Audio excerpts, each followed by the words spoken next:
ভাই আমাকে মেরে বাড়ির থেকে তাড়িয়ে দিয়েছে। তাতে আমি কি করব? তোমাকে কতবার বলেছি। কিন্তু তুমি আমাদের কথা শুনোনি। আমি ওদের চেয়েছিলাম যে তুমি ভালো করে গিয়ে সংসার করো। বেরিয়ে যা, বেরিয়ে যা। ভাই এখন আমি কোথায় যাব?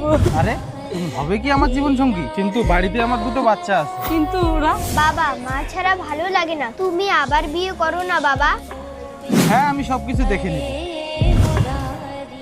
তুমি কেঁদো না, অনেক খুশি হবে। বাবা এটা কে? আরে বাবু, আজকের থেকে এটা তোর মা। কি? আমার নতুন মা? বোন ছাড় ওকে। সৎমা খুবই খারাপ হয়, আর আমাদের কোনো সৎমার প্রয়োজন নেই। সন্তু, আরে ওরা ছোট মানুষ, এখন দুদিন গেলে সবই ঠিক হয়ে যাবে।